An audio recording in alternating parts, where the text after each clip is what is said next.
A full commitment's what I'm thinking of. You wouldn't get this from any other guy. Ladies, gentlemen, and variations thereupon, this is Modern Escapism.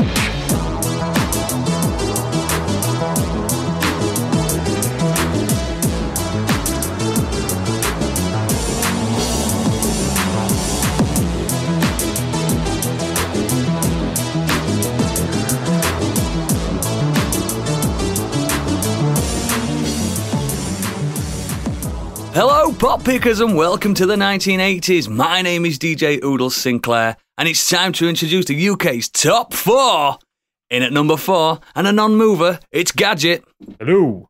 Down 2 places, and last week's number 1, it's Stig. Aww. A brand new entry to the UK top 4, and straight in at number 2, it's Candy, but she can't be with us tonight due to touring in China. And that's right, you've guessed it. We have a new UK top 4 number 1, singing live tonight with his debut single, Bigging Up the Boomers, it's Biggie! Yes! Can top it something for once. You going to sing?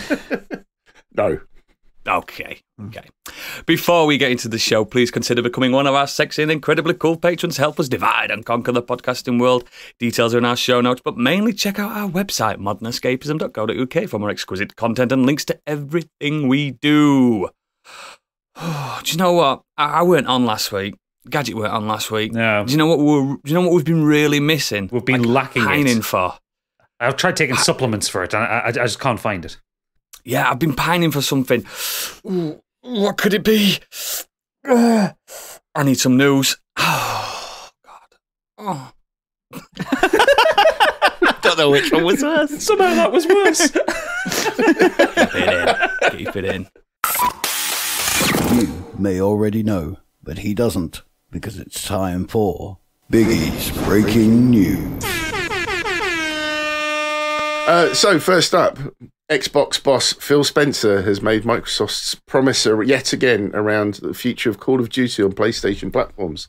This time, he's come out and said that as long as there's a PlayStation out there to ship to, it will still be on there. So I'm really not sure what's going on with this, because Sony kicked off about COD may or may not be on PlayStation, even though they've got exclusivities around Call of Duty themselves. It's all been a bit of a mess, but yeah, apparently Phil Spencer's still going to allow it to be on PlayStation. So it's a fucking mockery, the whole thing. Yeah, they were trying to get the Competition Markets Authority and our government to basically block the merger of Activision and block Xbox from buying Activision. That's all it was. Because Sony just can't seem to get a foothold in anything because they're shit these days. Mm-hmm. These days, it's been like this for a good few years, mate. But it does feel like a bit jabbed, doesn't it? As long as the PlayStation for it to be on. Oh yeah, soon there won't be. Yeah, definitely this feels is the last one. Definitely feels like a loaded statement, that doesn't it? Yeah, when Microsoft buy them next year. Imagine that. Oh, mate, weirder things have happened. You're just going to get Phil Spencer and Jim Ryan doing that fight with the spears from Star Trek. Yeah. Yeah. Wasn't there a rumour that they were going to try and get the Xbox Game Pass running on a PlayStation? No, not on Switch. Nintendo. Somewhere. Yeah, they wanted to get xCloud going on the Switch. Which would be great for Microsoft to get into Japan, in my opinion. It would be the easiest way for them to get into Japan, because they don't sell many Xboxes over there. No. They don't like anything that's basically not homegrown, do they, really? I mean, to be fair, I think it's because the original Xbox marketing was trash. Have you not seen those adverts of Bill Gates holding a cheeseburger that came out when the Xbox was going to be released in Japan? Very culturally insensitive. Yeah. Next. Well, more PlayStation news as PlayStation Plus subscriber numbers are down by 2 million despite their revamping the PlayStation Plus tiers.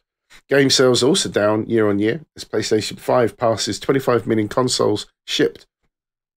Interestingly, PlayStation Plus had 45.4 million subscribers as of 30th of September. This year is down more than 2 million from 47.2, which is signed up at the same point in 21.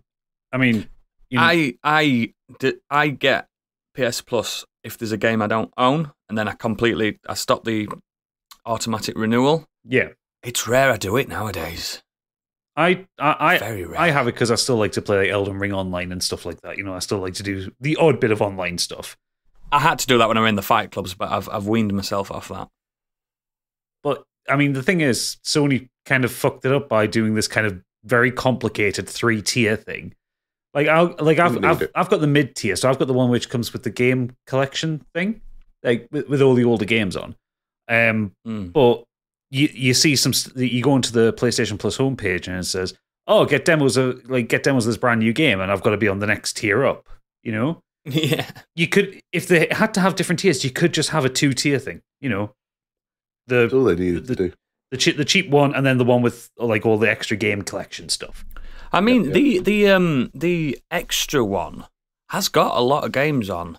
Yeah, it does. It doesn't rival Game Pass as in getting new games. Well, that's the other thing, because the quality that's there is fucking good. Yeah, that's the other thing, that they're not putting first party exclusives onto it. No. And that's what Game Pass has over the competition. Yeah. And you can't argue with that. Like, imagine how many more people would have signing up if you could play God of War this week on it without having to spend 70 quid on a disc. Imagine how many millions it'd lose in that multi-million-dollar game that they've made. Well, true, yeah. Do you know what the best thing about all this was? Their statement about that it's because people are going outside. That's right, yeah. What? There's another realm out there? Yeah, but it's like people are going outside, and that's why they're not subscribing to PS Plus. Yeah, that's it. They said that a few years, well, quite a while back now with the PS3. They had PS Plus on that. Yeah, and they were saying, "Oh, we're blaming club culture. Why they're not staying at home and playing Wipeout anymore." It's like, what? What you mean to say is these kids are not kids anymore and they're going out, so they're not back getting PlayStation Plus. Fucking idiots. Sony is stupid. Oh, they are. They're the worst. Well, speaking of which, finally, PlayStation VR 2 was announced with the pricing. Another one. Pre-orders will begin on November the 15th, and players may begin to register as live as this podcast is out. Now, it's going to be priced in the UK at £529.99. More than the console.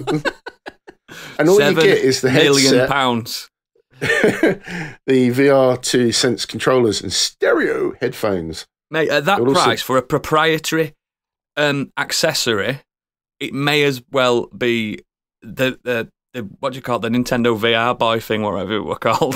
Virtual Boy. Virtual Boy. It may as well be that at that fucking price. The thing is, that is ridiculous when you can get an Oculus for cheaper. Yeah, that's the thing. I've no doubt it will be better than an Oculus because they've put a lot more money into it, and it's newer. Oculus is 2 years old, fine. But at £529, I think what would make it an absolute killer app that people would pay into is if you could use it for PC VR as well.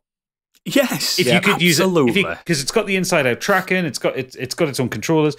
Everything maps to everything these days. If you could use it as a HMD for PC VR, great. That would be perfect. I would pay £530 for that. Yeah, as like a multifunctioning device. But it's something that a different story. That something that can only be used with the PS5 that you have to have wired. It's not wireless.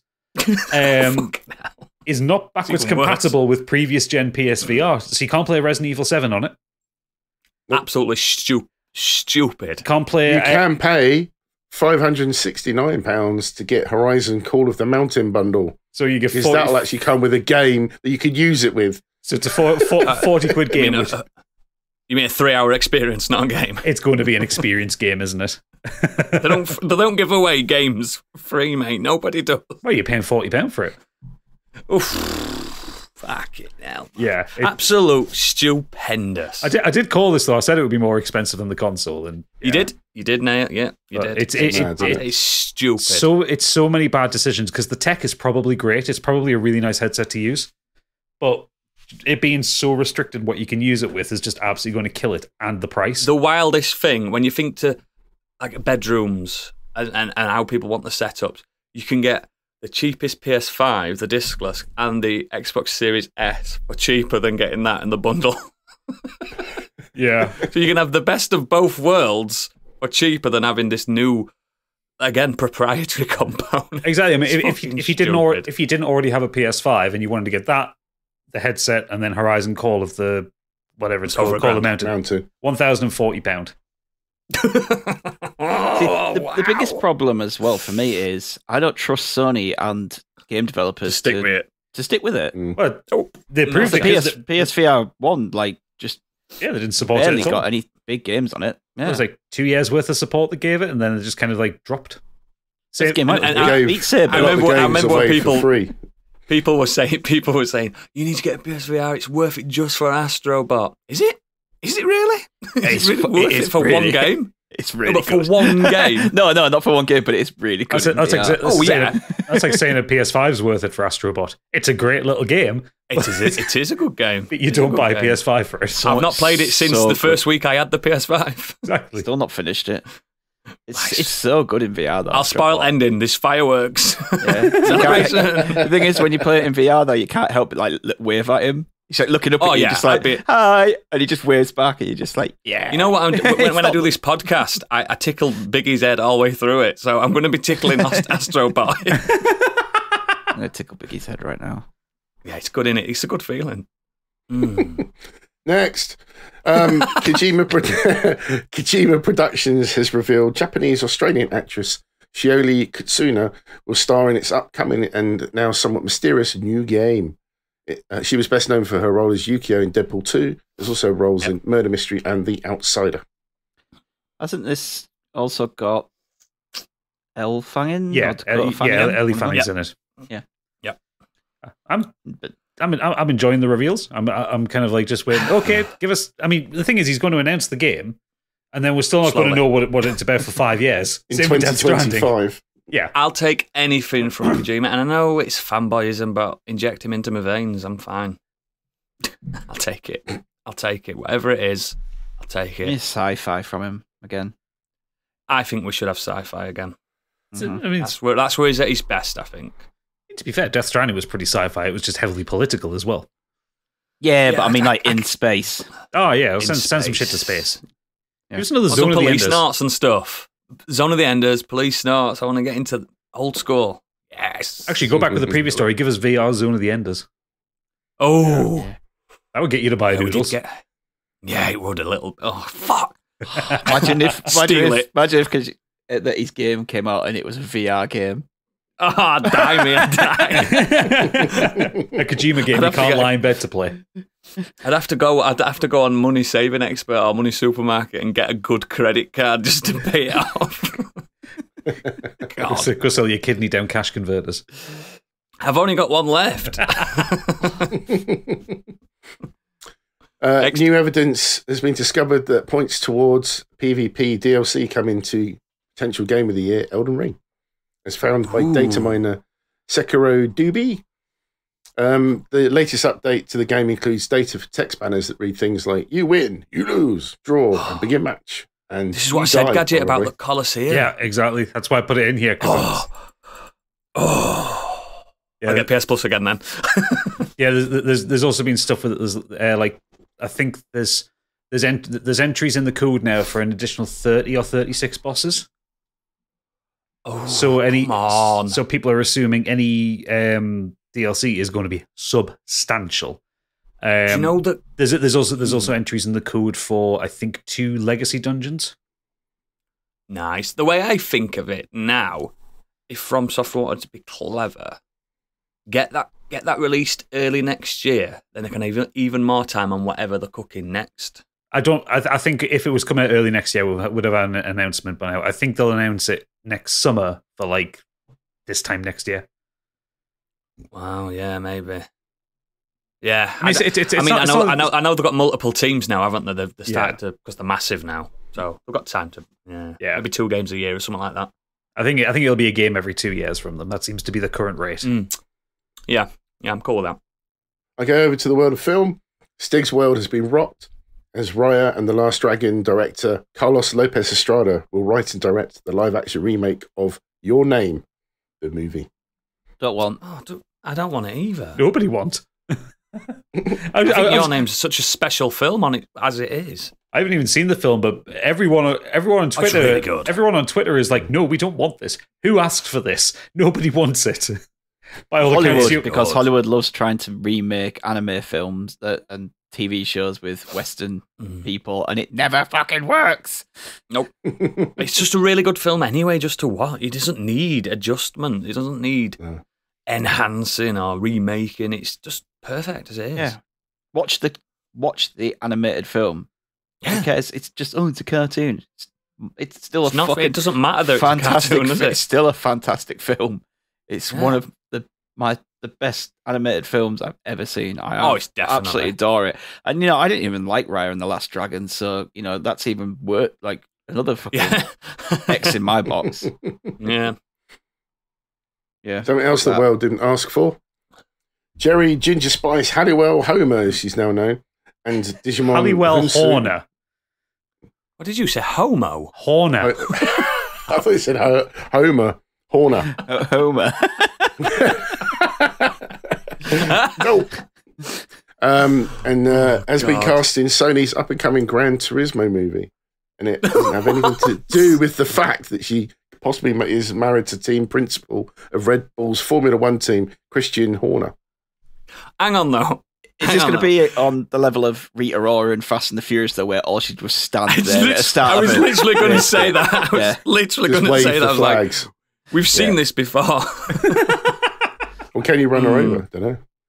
I even forgot they were doing a film, for fuck's sake. Gran Turismo. She's going to turn around. For that kind of film. They're going to be racing, and she's going to be on the racetrack. She's turn around and go, "Stop right now!"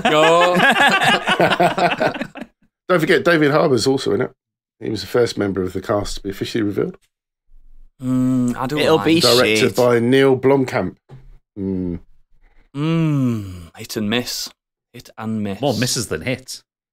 A lot more misses. I mean, District 9's excellent, but I haven't seen anything else by him that I've liked. No. At least it was shit, weren't it? And Chappie has D'Antwoord in it, so it's automatically terrible. It's banned. Next. Something that we are looking forward to is Paramount's new Dungeons & Dragons Honor Amongst Thieves. But its release date has been pushed back to looking at a March 2023 release now. I mean, you said we were all looking forward to it. One of us in particular is looking forward to it. Yeah. And that's Gadget. He wants to get tips from that film. It's not I'm even really that. looking forward to it. It's not even that it's a Dungeons & Dragons film. It's just, I've seen the trailer a few times now. It just looks like big, dumb fun. And there's room for that. Yeah, there's room for that. And I was reading in the article about why it was delayed. It's because they want to give it a good stretch because the Ant-Man is out in the middle of February. I was going to say it's because of Ant-Man. Yeah, so they kind of don't want to. It's probably slightly different audiences for it, but they don't want to kind of risk losing money on having it all taken by a Marvel film being out at the time. Yeah, I tell you what. Go on. We never really touched. I know I'm deviating here, but speaking of Ant-Man, we didn't really touch on the trailer, did we? When that came out. No, we didn't. I still haven't seen it yet, actually. Yeah, I really like the look of Kang. I do. Yeah, he's going to be great, isn't he? I think he's going to be. They need something there, don't they? Yeah, they need a big. We're just forgetting. Like we're just forgetting that the phase that we've had. We're just forgetting it. Start again. Yeah, it's very CGI heavy, but I think you're going to have to do that if you're in the quantum realm. Like, there's no other way around it. Yeah, there's no other way around it. But yeah, I'm looking forward to that. I think it's going to be more. I've got to decide. I go see all the Marvel films in cinemas, but I've got to decide which of the other two films that are not Marvel I will go see next year because it's never a lot. Got to be June. It's got to be June, hasn't it? But then again, I didn't watch the first one in cinemas either. I think you need to witness it in the cinema. Yeah, I think I missed out, didn't I? And I don't think the second film that's non-Marvel I'll go see is Dungeons & Dragons. I'll probably wait for that one. There's a few of it. Oppenheimer's probably the number one I want to see. Yeah, I'm definitely going to see D&D in the cinema. Oppenheimer and Dune Part 2 are the big ones. Remind me, what's Oppenheimer? You guys are talking about this. I've got to ask what it is. I've missed this. Nolan's. Yeah, it's Christopher Nolan's next film. It's about Robert Oppenheimer, the guy who invented the nuclear bomb. Oh, okay. The guy who said, "Oh shit, why did they invent this? Bollocks." Yeah, the guy who fucked us all. I mean, I think the actual quote, the actual quote is, "I've become destroyer of worlds." Yeah. Also at the end, bollocks. That's how the film ends. Yeah, bollocks. I'm not going to lie. I'll 100% go and see that Mario film. It's on my birthday weekend. It's on my birthday weekend. I'm taking the kids. I am not going to see a Mario film in cinema. Even though it looks good, I'm not going to do it. 100%. I didn't even see the trailer for 2 weeks. No, Mushroom Kingdom, here we come. That's about as good as he sounded. I'm keeping that as a sample. Yep. Yeah. Next. Moving on. A game you may not have heard of called The Last of Us. The TV show now premieres on the 18th of January on 16th. You've read your own note wrong, you dickhead. 16th of January. Yes, sorry. you need new glasses, pal. I do. I haven't got mine on today, and I'm still reading the notes well. This is going well. Good. Something to look forward to in the new year. Yeah, I'll definitely get Now TV. I noticed that they always schedule kind of like dark, horrible dramas for January when everyone's as depressed as fuck. Hey, I get my week off in January. I'll be buzzing. Yeah. It'll be my favourite month. You'll not remember it. You'll be drunk all of it. I need to lay off it after last night. Fuck. yes, listeners, Oodles is hanging again. That's why my voice just sounds like this. I'm fucked. Next up, Kristen Milioti from How I Met Your Mother and Palm Springs fame has joined HBO's Max's The Batman spin-off series based on the Penguin, where she'll play Sophia Falcone. She's really good. Yeah, she's great. I like her. Yeah, I like her in Palm Springs. So yeah, I've got no qualms with this. Yeah, really looking forward to that as well. What they do with that. Yeah, me too. He was class in the Batman. Oh, so good, so good. Deserved a bit more screen time, I thought. I think they did it deliberately to make this next one. People wanting, extremely happy about the next bit of news is that Sandman has been renewed for season 2 at Netflix. Mate, and like thousands of people on Twitter were like, "Oh, they're gonna fuck Gaiman over, and we're not gonna get this because they keep doing that to him." And they've defied the odds. We've got it. We've got season 2. The thing is, it could wrap the whole tale up with this season if he wanted to. If he's not going to get another one, we can have a complete saga. So, oh god, best show it here. It was really good. I really enjoyed it. Stretch. Still haven't finished it. Oh god, I haven't started it yet. I will do. Oh, last episode. Do you know what? Actually, I know like you were all raving about the diner episode, which was very good. I really like the death episode. Death episode was great. Hit you hard. Yeah, that's the one that made me cry. The first, it's brutal, that first half, but then it just takes that twist halfway through and starts telling a completely different story, but I was really into that story. Yeah, it was very good. Yeah. Also, please more Gwendolyn Christie as Lucifer. I was very much into that. Which is one of the best changes I've ever seen. Because, like, again, they couldn't use the Lucifer from the show Lucifer because they don't own that, even though that is the same character. So who else could be the embodiment of hell? It's Gwendolyn Christie. It's perfect. Perfect. Love it. Absolutely. She was very much a mood, as the kids say. Absolutely. Fantastic. Can't wait for that. Something that people can't wait for anymore is that HBO has cancelled Westworld, ended the sci-fi drama after 4 seasons. Is that still going? Not anymore. Yeah. I only thought there were 1 season. No, season 4 came out this year. I watched season 1, started season 2, fell off after 3 episodes, and I didn't even know there was season 2. It's a shame for fans and the cast that they don't get to come finish the story. I really don't like it when that happens, but they are getting paid for it. Fine. They're not crying then, are they? I think season 4 ended with a cliffhanger as well, because I think it was intended to be a 5-season arc. That's the worst. Yeah. That's the worst. Like, if you finish a season and there's no cliffhanger, fine. I'll be annoyed because there's no more. But it's when they leave you with a cliffhanger, then they cancel it, and that just. If the showrunners are really clever, if they want to be clever and help the fans make themselves feel better, they'll do a 15-minute digital graphic novel and drop it on YouTube for free to wrap it up. That's what I'd do if they cancelled my show. I'd just do it on my own back. But then again, I don't make my own show apart from this one. Hey. That's it for the news. Excellent. Oh, I needed that. It's cheered me up. It's made me feel better. And I want to say as well, I went on last episode and Gadget went, I really enjoyed that, guys. It was good. It was a good episode. It was a good episode. And Supernatica, she pulled it out of the bag at the last minute. Yes, thank you to her for stepping in, because I pulled out at the last minute. I wasn't feeling well on the day, so... That's what she said. Hey.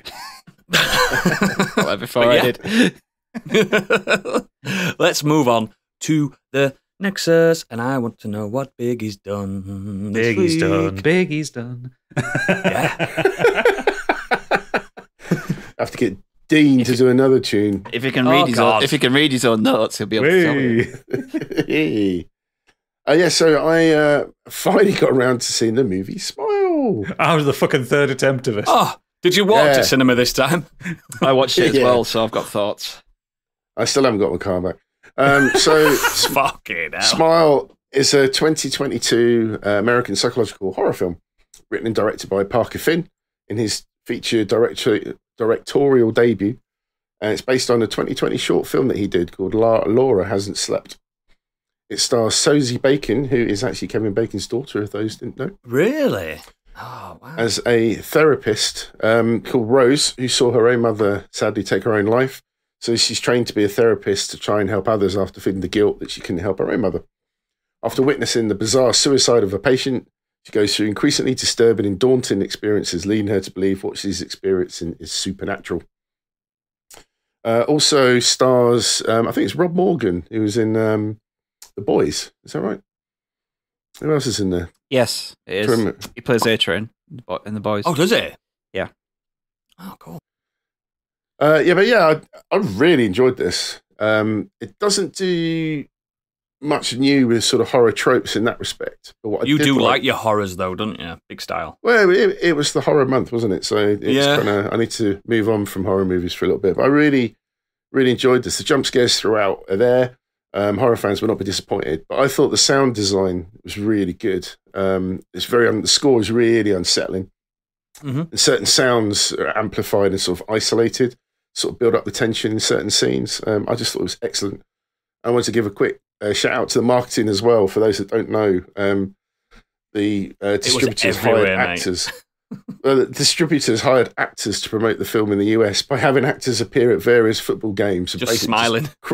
Creepily stand there doing the smile that's famous from the posters. Oh, that's what that was. I saw that on Reddit. I didn't realise it was related to that film. Yeah, they just had people standing there the whole game just smiling at the camera. The actual film was marketed on every bus shelter, every bus, side of every bus, on billboards, and it was very just a person smiling or something like that. Very, very clever.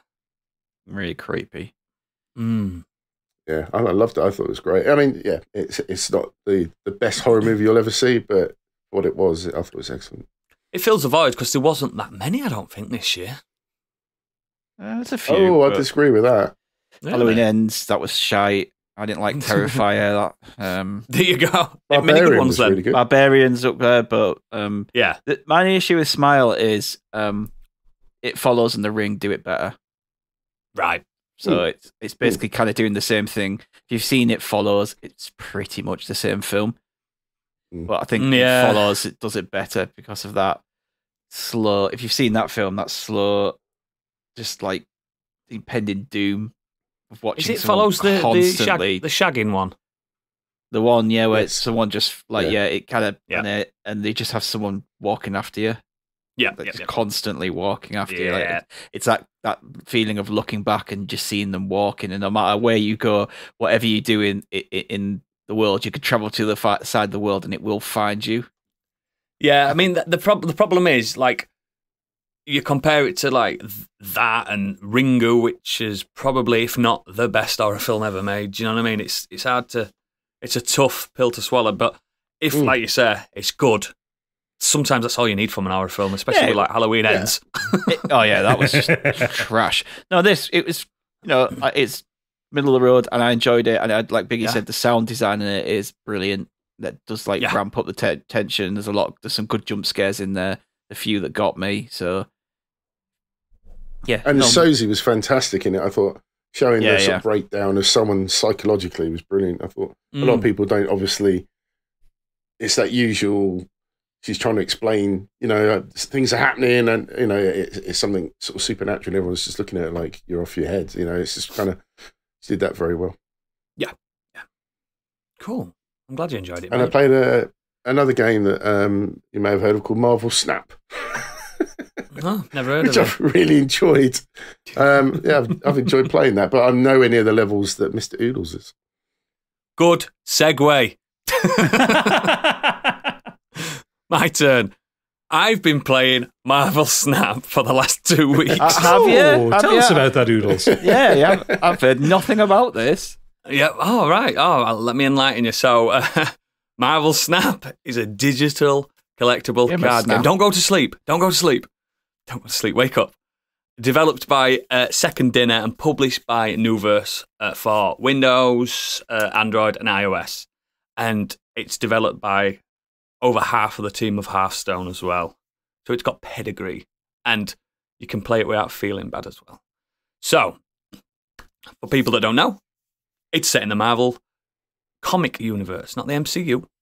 So I'm allowed to talk about it. So players each have a deck of 12 cards. Each card depicts a Marvel character with cost, power level, and potentially a special ability. So far, it's Magic the Gathering so far, isn't it? Basically, yep. And Hearthstone and Gwent. At the start of each round, players simultaneously put a card face down on one of the 3 locations. So there's 3 zones that you've got to win. And basically, sometimes you get an effect that changes the playing field, or destroys a card, or destroys your own to make a different one stronger. You get it. You've played Magic the Gathering. You've played Hearthstone. You've played Gwent. You've played all that. It's that, right? Right. There are no pay-to-win microtransactions in this game. I like it. Round of applause. So you can't. So there's no like card packs or anything. Nope. So everything you get. I mean, like, you can. Now this is the only negative. You can pay to get cards a month early. Right. Now these cards that you get a month early are cosmetics that you can unlock yourself. Yeah. So it's not actually new cards. No. You can always unlock the cards just naturally by playing the game. Right. Okay. Even if you lose, you're still building up your collection level, which is your level, basically. I'm currently on level 512. Jesus Christ. Yeah. I'm on 18, so there's a difference. Yeah. I to play the game, I compare it mainly to Gwent. If you're a big Gwent fan and you get addicted to Gwent quite easily, stay back. This is Gwent on speed. Each match takes about 3 minutes. So someone like me, ADHD, riddled. Yeah, I was going to say it's perfect. It's going to hit all those tiny little dopamine receptors in the back of your head, doesn't it? Oh god! Bright, flashy colours, levels going comics up, that I love, numbers. Like I was telling you guys in the Discord that the art style, the default art style, is my favourite art style in it. Everything that you have to pay for is fucking shite. It's awful. They look rubbish. They really do. They look rubbish. But like all the whales and the Fortnite kids, characters. Yeah, I know. So stick with the default ones. Spend no money, guys. Spend no money. And the best thing about the game is, for people like me that need that little dopamine hit, there's missions, daily missions, and the missions are simple, like play more one tier cards or play more 2 tier cards. And what that does, the missions are slightly tutorializing the actual game. It makes you change your deck up. And the fact that it's only a 12 card deck, I mean, you're not there. Like when I was playing Hearthstone and other certain other card games, you're shitting yourself like, am I in the meta? Am I doing this right? Am I wasting a slot for this card and that card? 12 is so easy to handle. So it's kind of closer to Gwent than like yeah. Like Hearthstone and Magic the Gathering, you have like 40 plus card decks. Yeah, which is the variables are astronomical on that, aren't they? And I think there's only like I think there might be 100 cards that exist because they do it in phases. Do you get it? Phases. So we're on to phase 2 now. So there's only like 50 to 100 cards that exist. So what you have to do then when you PvP, because it's completely PvP, random PvP at the moment, you can't choose who to fight. Everyone's got the same cards. So it's all about being tactical, being fast. You can't, like all card games, you've got about 30 seconds to decide, so you can't cheat. I think it's perfect, and it's bang up there for Game of the Year for me. Unless a certain game that drops, I'll have it today. By the time you're listening to this, isn't as good. Basically, it's just. I'm glad you've tried it, Biggie. When I first tried it, I only played it a few times a day. Now it's any time I can just pick my phone up. It's ridiculous. I really don't play games on my phone anymore, and it was only because you were waffling on about it. Obviously, it's Marvel based. I weren't waffling. Have a little look, and I had a little play with it, and yeah, it's really cool. I like it. It's really cool how you can, like he says, you can learn from what the game promotes to you, or just from the actual battles themselves. Somebody dropped Mr. Fantastic card, and if you drop it in the middle, it punches powers the other up on realm, both sides. Yeah, and it just, and I was like, oh god, that's really cool. And if you have characters that know each other, like obviously in the Avengers or Guardians of the Galaxy, they'll have a little conversation with little word balloons will pop up. It's just little bits of attention to detail. Just like it. And the best, it's not something I'll play all day, but pick up and play definitely. It might end up being, mate, if you carry on. The best thing about it is like each of the 3 zones that you've got to win. You only have to win 2 out of 3, obviously. Yeah. But they change as well. They have variables, so it might be. You can't put another card down. So if you've put a card down early and it's low, you've lost that zone. Do you know what I mean? It's so fucking clever. It's really simple, isn't it? But it's so simple, tactically clever. Yeah.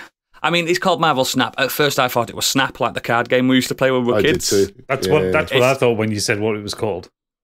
Nothing to do with that. Nothing to do with that at all. It's just another competitor to the collectible card game genre. But I honestly, and on art, think it's the best one ever made. I don't think another game touches it. Just on sheer ease of play. Relevant to the Snap, there's a cosmic cube at the top of can gamble. The screen. And you can gamble to sort of, if you think you're basically going to win the match, you've got like a perfect deck. You get more gamble experience. To get more. Yeah. But if you lose that gamble, you'll lose what you've gambled. So it's got the gambling addiction as well. But it's not. It's not money. It's not money though. You know what I mean? It's just time. That's all you're wasting time. But again, the other thing I do love about it, the fact that it's on iOS, it's on Android, and it's on Steam. Your progress just carries over without even thinking about it. So wherever you are, you can play it. You can have the iPad up downstairs, you can have your computer and then your phone as well. You can always just be playing it. It's exquisite. If you've got any interest in this, if you've played Gwent, especially Gwent, just give it a try. It's free as fuck. Just play it. Just play it, please. I don't want to be on my own. But yes, let's move on to Stig. Hello, that's me. Hi. Right. A couple of things this week. First up, I watched this 80s classic starring Arnold Schwarzenegger called Commando. You may have heard of it. I may have talked about it. Never heard of it. I had to watch it. The other night, I was like, it was like midnight. I was like, just fancy watching this. Just stuck it on Disney. It's on Disney Plus. So it's not even a long film, is it? Nah, 90 minutes. It's so much fun. Loved it. The main thing I've watched this week is The Woman King. So this is directed by Gina Prince Blythewood, and it stars Viola Davis, Lashana Lynch, John Boyega, and Juso and Bidu. I'm sorry if I get that wrong.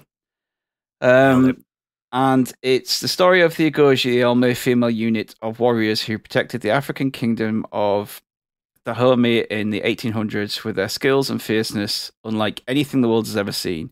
So I think basically the Dora Milaje from Black Panther. Yeah. It's what they're based on pretty much.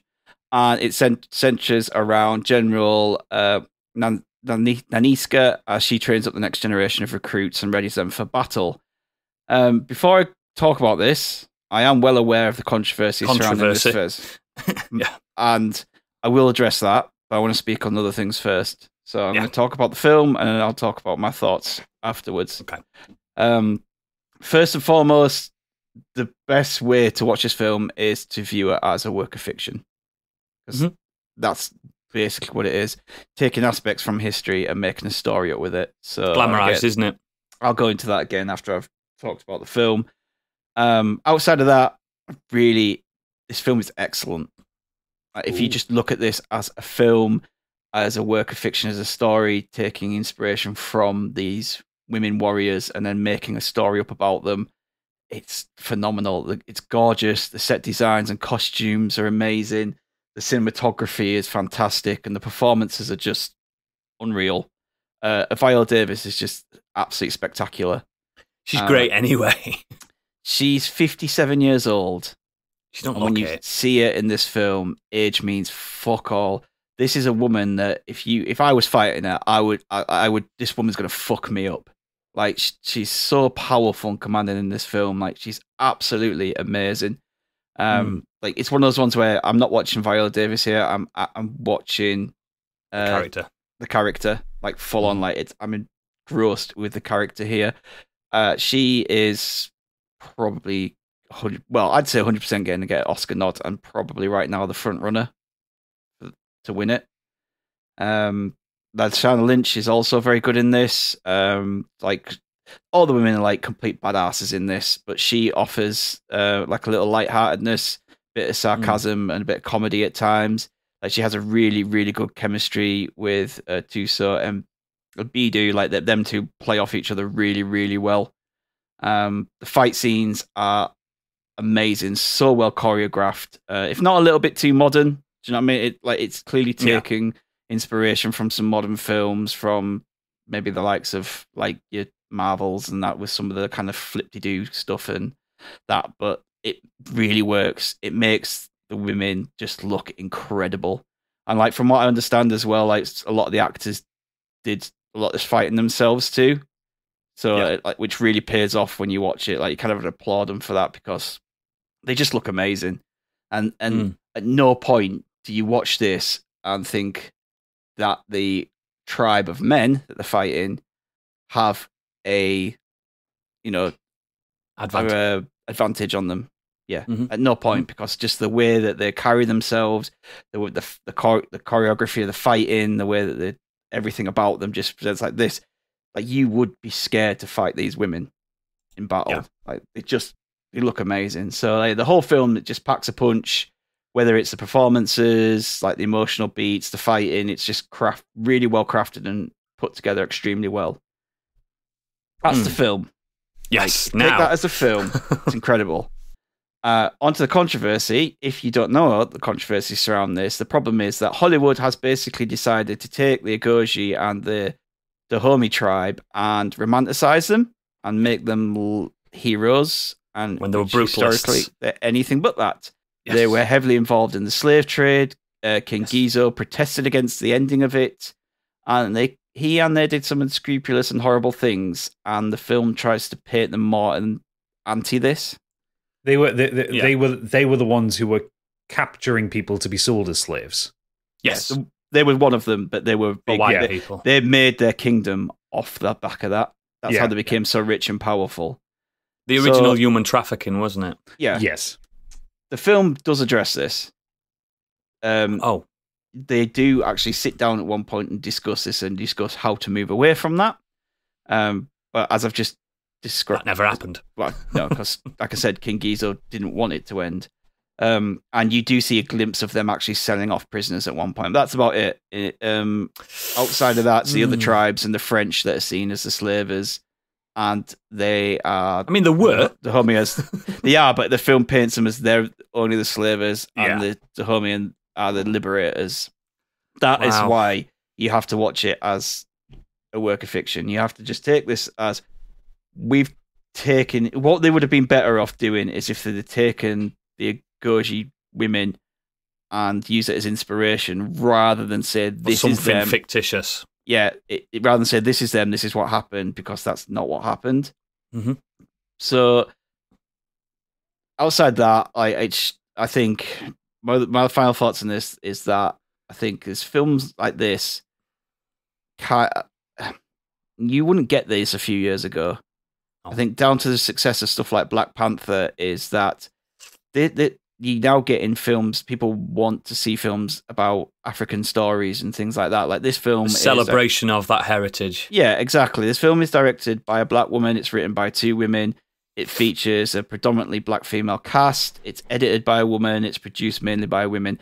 Good. I just don't think I think something like Black Panther, just because of the type of film it was and who it was catering for, mainly was like that's kind of really helped these stories, and that's a good thing. Like outside of the controversy, this is a step in the right direction. People are now willing to put money and production behind these kind of projects.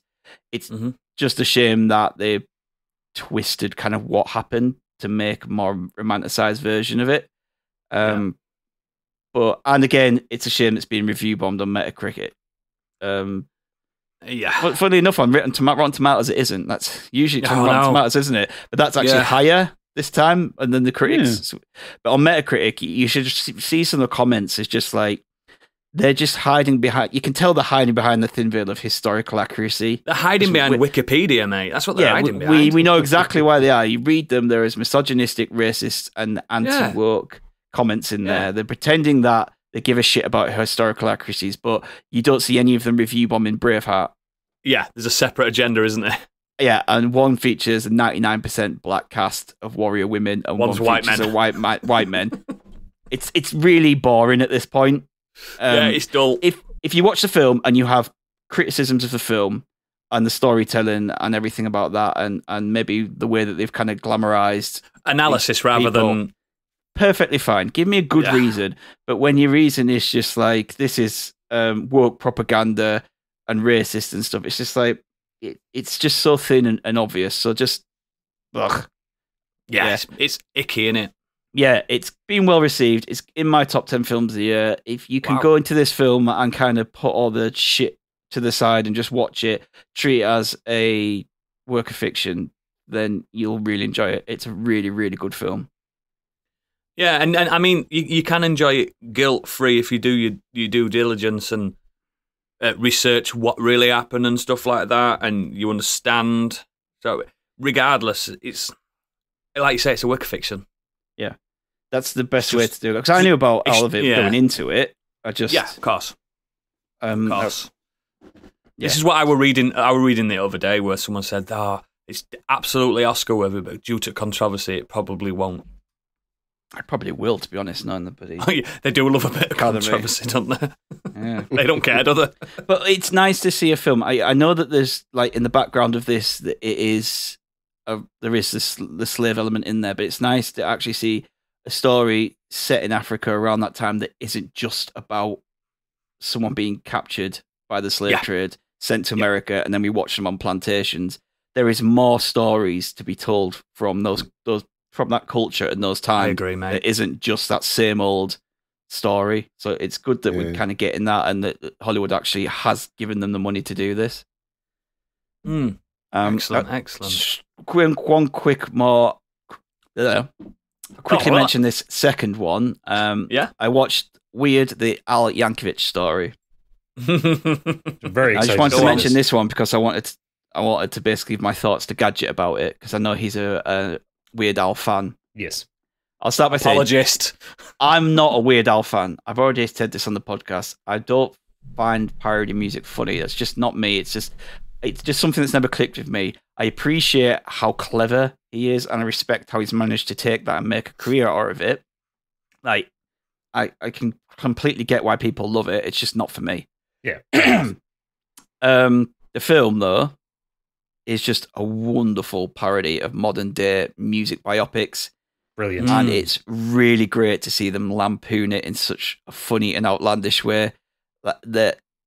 I love parody films. Parody films is what gets me. Parody music doesn't. And I just love that Al treated his life this way to stay in tune with his character and act. Yeah. That this wasn't just this is my life story. It's like, this is a work. Like, again, this is a work of fiction. There's so much in this. He did say in an interview that I can't do just a biopic because my life is boring and normal. It's so funny. 20 minutes in, and I'd laughed like a dozen times at least. Daniel Radcliffe is absolutely fucking brilliant, and the stuff they do in this, it's just ripping into the likes of Bohemian Rhapsody. They try to be so po-faced and serious, and this just takes false piss out of all of it. There's some real great cameos in this. There's a lot of characters, a lot of real people from the time of like the 70s and 80s, like Pee Wee Herman and Andy Warhol, and that they all turn up. There's a particular party where it just has all these characters and people from. They're all there at once. Yeah, it just reminds me of that. You know that Homer Simpson remembering what happened in the town hall meeting? Yes. Yeah. It reminds me of the narrator going, and at the party, this was there, this happened, that kind of thing. Like, it's all bullshit, but everyone was there to see it happen, and everyone loved what happened, kind of thing. And Weird Al's in it as well as a cameo, isn't he? Yeah, Weird Al plays in it. Yeah. He's in it playing a character. Don't he have quite a big role in it? Yeah, he plays one of the music producers. Yeah, I thought so. But the middle section goes off from a biopic and turns more into a Naked Gun kind of film. God. But the payoff for it is fucking great. I was watching it going, this is a bit odd now. It's kind of losing its way, but like it brings it back. It really brings it back with a payoff, and it's great. And I just love watching Daniel Radcliffe do weird, outlandish shit. And that's all he'll do for the rest of his life, and he can because he's a billionaire. Exactly. Doesn't need to do any kind of franchise or big studio film. It's just like, I'll do the weird Yankovic film. Of course I will. I've seen Gadget, you'll love it. You'll absolutely love it. Definitely going to watch it this week. I saw an interview with Radcliffe. I think he was on Jimmy Fallon or something like that. He was saying, like, what kind of, like, how do you perform as Weird Al? What kind of notes did he give you? He said they were all on playing the accordion. He didn't care how I played him, as long as that was correct. As long as I didn't look like I was bad at the accordion. Which is notoriously one of the most difficult instruments to learn. That Weird Al is a virtuoso at. It's one of like the world's best. Insane. I will be flabbergasted if you don't like this film. Honestly, if you don't like this film, I've hoo-ha'd and laughed through the trailer, so I know I'm probably going to enjoy it. Is it on par with stuff like, because I really liked Popstar and Dewey Cox? Is it like those? I've seen people comparing it to Dewey Cox. Oh, I love Dewey Cox so much. It's so funny. I've not seen that. Excellent. Oh, you need to, mate. Oh, you got to. And Popstar, that's Never Stopping, however it's called. Yeah, that's great too. So good. Couple of things I'll mention in the green room after. Excellent. I've got some for that as well. Gadget, come on, finish me off. It's been a while. It has been. So a couple of things. So obviously I wanted to talk about this last week, but couldn't because I was ill. But I played through Resident Evil Shadows of Rose, the DLC for Village. Yes, good. I'm glad you're bringing this up because I forgot that I'd beat it. It's fucking excellent. It's good, isn't it? Yeah. So Shadows of Rose takes place kind of between the ending and the epilogue of Resident Evil 8. It's an interquel, isn't it? Yeah, weirdly. You play as Rose Winters, Ethan Winters' daughter. It's 16 years after the events of Village. She's grown up, she has powers, she's kind of ostracized by her friends and by polite society because she's a freak and a weirdo because she has powers. And she sweats white liquid. Yeah. Which is weird. So she is basically on a quest that takes her back to the world of Resident Evil Village to get rid of her powers. And that's kind of all I'll kind of say on the story for it. It's about 2.5 hours long. It's brilliant. It's really I actually think it's the best part of Resident Evil Village.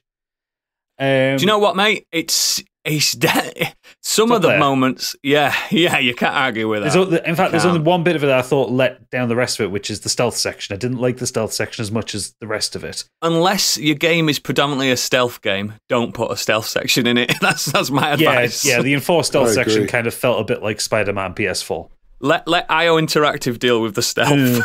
But the rest of it is absolutely brilliant. You go back to Castle Dimitrescu, so you get to. Unfortunately, Lady D's not in it, but you do get to explore the castle. And because of the way Rose's powers work and the kind of the things that they set up there, the whole DLC is basically straddling areas you've seen before, but you're taking them on in a different way and you see them from a different perspective. It's quite a nice way to reuse a lot of the assets that they already built. It does what the main game does as well. It's a secret Metroidvania. Yeah. Kind of. Huge puzzle box energy. Yeah. Which is what you want from Resident Evil. The puzzles aren't too intense either, but you're kind of working around. I went back to it and I tried to do everything in a different order, and you can't. You can't. There's a very completely scripted. There's a very subtle hand pushing you in the right direction, but it doesn't feel like there is, which I quite like. Then once you're done with Castle Dimitrescu, you go somewhere else, which I'm not going to spoil, which gets very fucking scary, and is literally scariest Resident Evil moment I've experienced in my life. Yeah, and I've played them all. It really does shit on Jack Baker, because like it makes me so much scarier than anything in Resident Evil 7. Capcom could do a Silent Hill. It's got such huge Silent Hill vibes. They could easily do it. And once you get past the stealth section, I genuinely think you have the scariest bit in the game. You know the bit I'm talking about where it. Yep. Yeah. Yep. I'm not going to spoil for people because I think I can say something for it which completely spoils it, but it's just so fucking good. Just play Don't say anything. It's frightening. I still dream about it. But no, could have made a full really game good. on that bit, Rose though, couldn't Winters is a really good character. She is complete with the fact that she wants rid of the power. She kind of knows everything about kind of Umbrella and all the kind of events that led up to everything. So she's aware of what's going on when she's in there. And there are some bits where it's really funny because she'll like just have little kind of lines of color dialogue, which she's just so fucking done with it. Like, done with it, mate. There's one of the puzzles, you're putting things down, it makes a creepy noise, and she goes, yeah, haha, fuck you. And it's like stuff like that. She says stuff like when you've done it, she goes, who puts puzzles here? Do you know what I mean? She's a really engaging character. I really like her. And it is the most definite end to the Winters story. I really enjoy the way it ends. Didn't like the last boss so much, but it's fine. I did.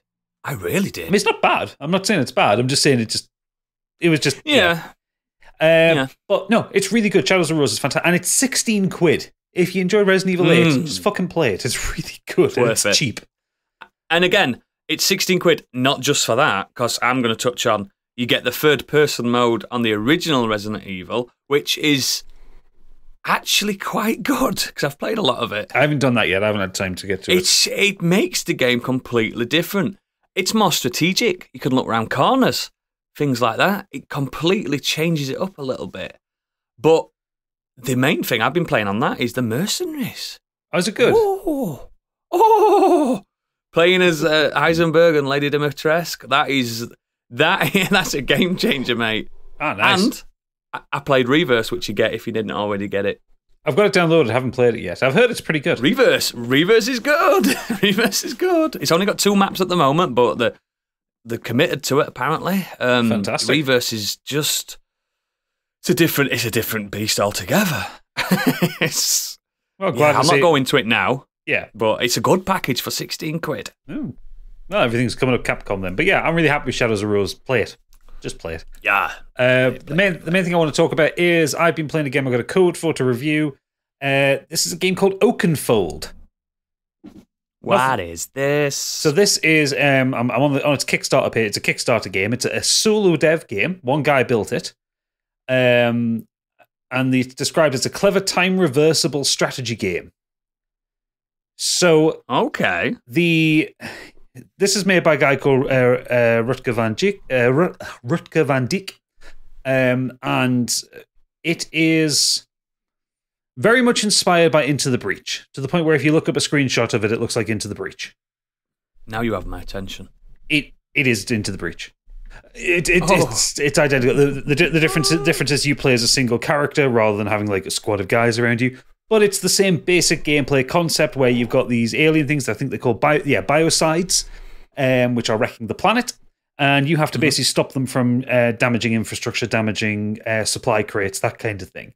Yep. It is a roguelike as well. So you get heavily inspired by Slay the Spire. Because the map is the same as the Slay the Spire map, where you get like kind of lines, or the map in Inscription, that kind of thing, where you get paths that you follow down. You're piquing my interest massively now, mate. You're speaking my language.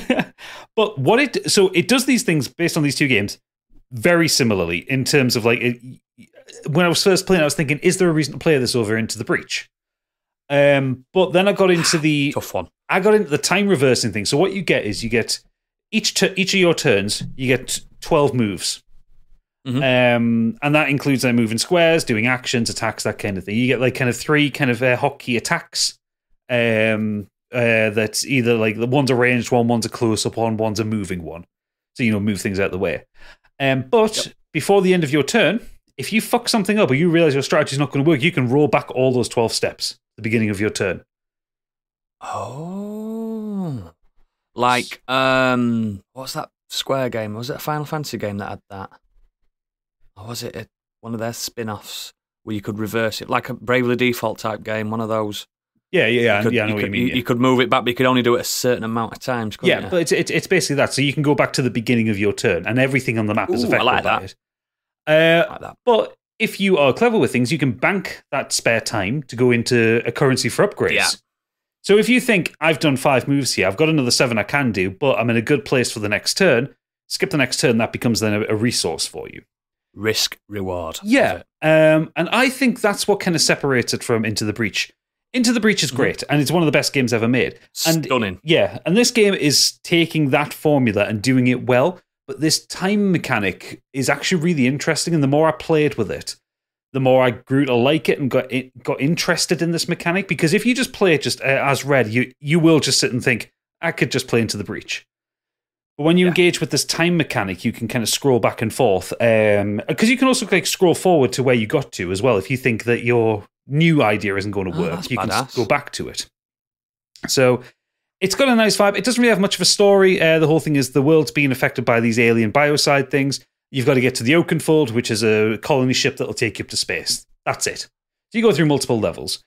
But yeah, I like it a lot, actually. It plays really well on the Steam Deck. In fact, that's entirely where I've been playing it. You got a code for this, yeah? Yeah, I got a code for it, yeah. How much is it?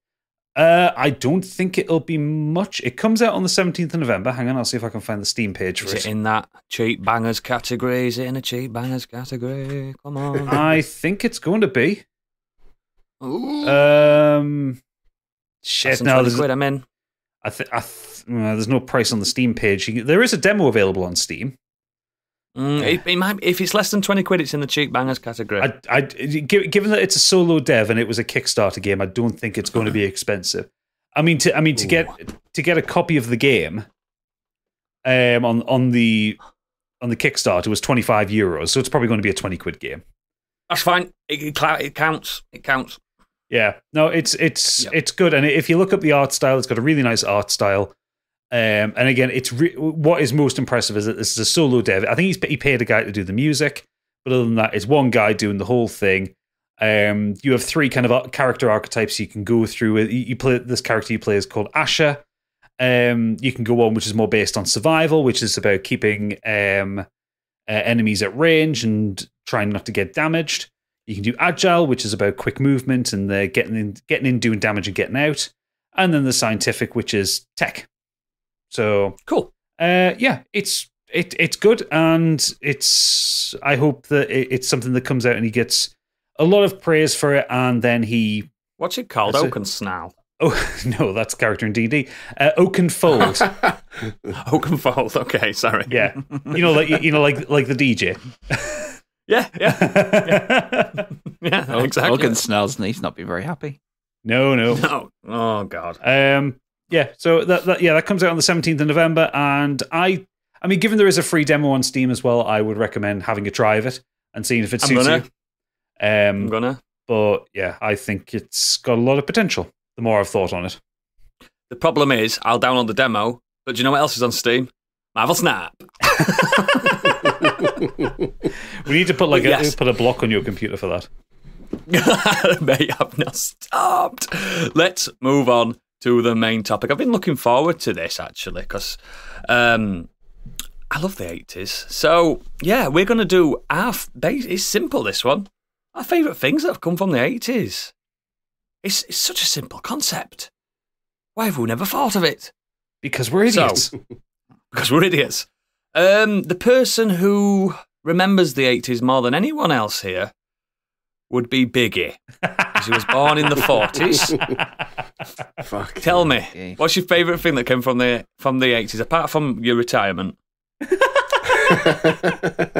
Cocaine. Unbelievable. Cocaine. I could have picked that.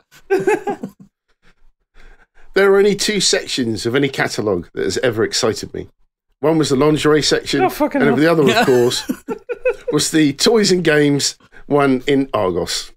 Oh, in the days before the internet, you had to get your fix from waiting for that bad motherfucker Bible-sized edition that had page after page after page of toys.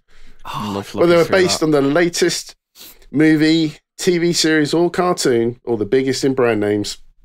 They were generally reasonably priced with a neat little description underneath.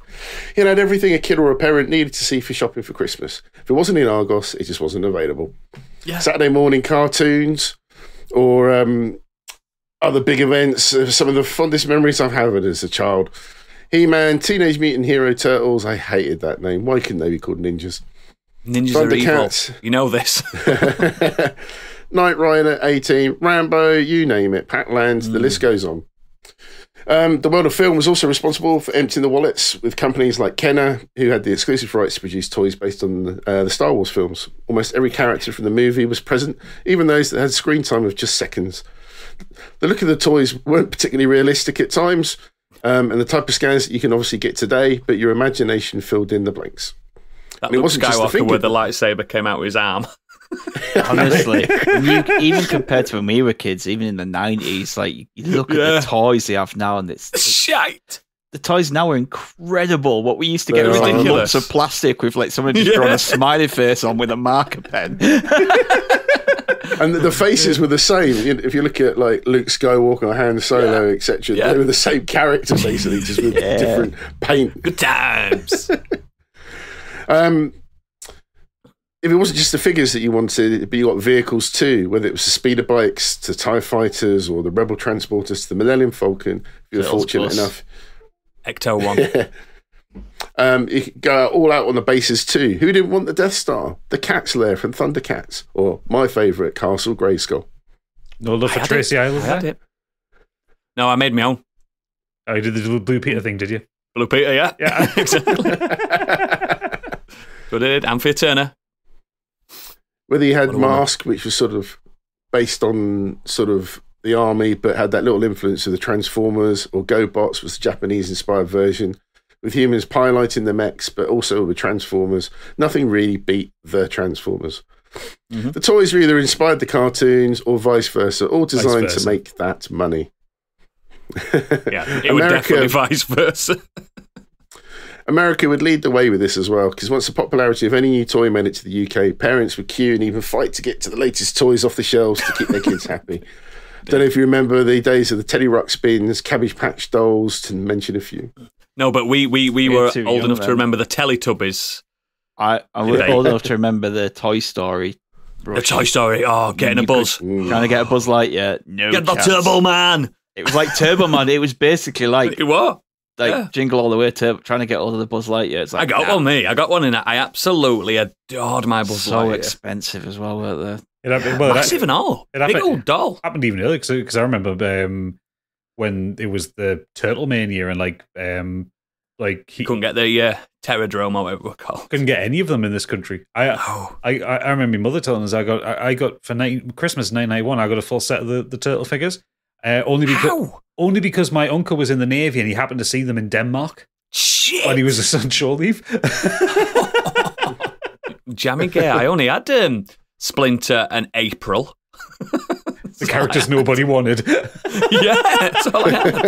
I think I had all of them. Nobody likes you, Booster. I do remember the toys. The toys coming out of the 80s, like from the actual characters like the Turtles and the real Ghostbusters. I had every real Ghostbusters one, the Eagle one where his mouth opened. Yeah. I had that the one, A-Team, including the... I'm too young for the A-Team dolls, mate. Oh, mate, they were awesome. But whatever you're into, there was something for everyone. It could be in board games. You had things like Buckaroo, Mousetrap, Operation. You had the Stephen Hawking Simulator, Speak and Spell. There's Simon, Etch-a-Sketch. There was just something for everyone. And then you had the 80s gaming boom as well. And Crash. That was one of my favourite things. You talk about like looking through the Argos catalogue. One of my favourite things was like looking through that and like seeing what games are in there now and what accessories. Big Mega Drive splash screen, splash page. Yeah, what's in there now and what's new. It's one of the ways to know like what was new. Just a quick tangent on that with the Argos. We got an Argos catalogue over a week, and it's just got a massive Fortnite V-book page now. It's awful. It's not nice. It's not what you want to see. They're also like they're dead thin now, aren't they? They're only like a couple of 100 pages. Oh, they're tiny. Yeah. And every time you go on something that's like, for more, scan this QR code and see it on your phone. It's like, no, it's not the same. Do you remember the pallets when you go into Argos of just all the catalogues? Yeah. Mate, in our house... They're free as well to take. Yeah. My nana used to ring landline guys, younger listeners, and say, right, I'm outside Argos, how many do you want? My mum would be like, 4! Get 4 catalogues. One for every room. Your poor nana's having to drag them through the streets. No, bless her, I know. Jenny had one of them trolleys. Yeah, you had the consoles, whether it was Sega Genesis or an Atari 2600 or the original NES, or if you're into computers, you had the Commodore 64, your Spectrums and your Apples. But yeah, fond memories of the 80s always reminds me of the toys that I used to love. Yeah, man. Good pick. Good. I'm glad someone brought that up because, yeah, that's just, do you know when that nostalgia that makes you smile rather than, oh, I hated that time. That's a good one. That's a good one.